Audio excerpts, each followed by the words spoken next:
All right, here is Rex. He's currently 4 years old.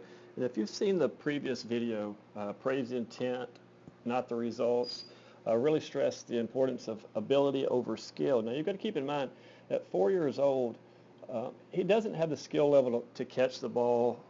So right now, we're really thinking about down the road. I could care less what he's doing right now as far as results, because anytime that we can encourage the process, he's got total control over that, meaning his decision to try to throw the ball hard is what should be rewarded. It should never be about where the ball goes, because that's more of a skill level that he can adapt to and refine later on in life. The skill is much easier to teach, because right now we're trying to build his software program. The motor program that he's building, and which you're going to refer to as mechanics, it's really, really important early in the development process that you stress the ability level. It's all about ability, because you're going to notice with Rex, when he starts to throw the ball, he's trying to throw everything as hard as he can. As a matter of fact, you can't hear this in this video, but I'm telling him to knock down the brick wall. See if he can knock off a piece of the brick wall, throw it as hard as you can. So let's watch what Rex does.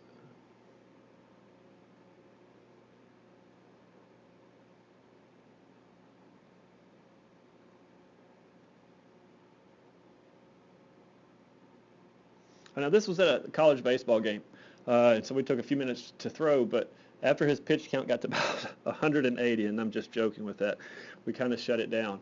But again, I just can't stress to you the importance of ability over skill at a young age, and let's cut out the instructions.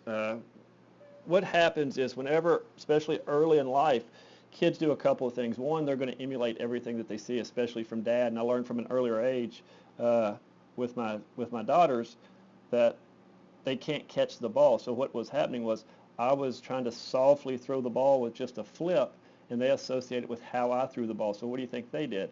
They actually threw the ball back the same way that I was throwing, and at the time I had no idea what was going on. So you'll see with Rex, the arm's constantly moving, it doesn't stop. Well, it does sometimes because the ball might be a little bit heavy, but I've noticed over time that just the intent to try to throw the ball harder, what he's associating with is just getting his arm moving faster. So really, really watch how you're throwing to him, because they're going to emulate what they see. Now, the next thing we're going to discuss is just the positions versus movement. Right now, all the internet experts, all the gurus, they stress positions. Look at the elbow, it's low. Look what this is doing. Look at this position. Look at the back leg. It's not about that. So what I want to show to you here is watch so much of velocity. Now, Rex, currently, the best he's thrown, we use the radar gun a lot for our training, and it's just for fun. He absolutely loves it, and it's something he likes to do, and that's the reason, but also that gun influences him to throw the ball harder. So as he starts to throw, look at the rotation that he gets, rotating around the front hip, and it's all about rotation, as I learned from Paul Nyman. It's that last 5 to 10% of the delivery that makes or breaks velocity. So it's all about rotation. You're going to notice that Rex will actually start to, you can't see it here really well, but he'll pronate the arm on its own. And that's a whole other subject. But it's the intent, it's the influence of him trying to throw the ball hard that's actually influencing his mechanics. I'm not ever telling him to get the ball up. I've never seen a kid or a pitcher or a thrower one time that didn't get the ball up to throw the ball. So to start the arm in the L position, that's just a recipe for a foul ball chaser later on down the road. We're not worried about that right now. So my advice to you is let the kids have fun with it. Tell them to throw it as hard as they can every single time. Who cares where it goes? I'm not worried about the skill level. That can be addressed later on in life.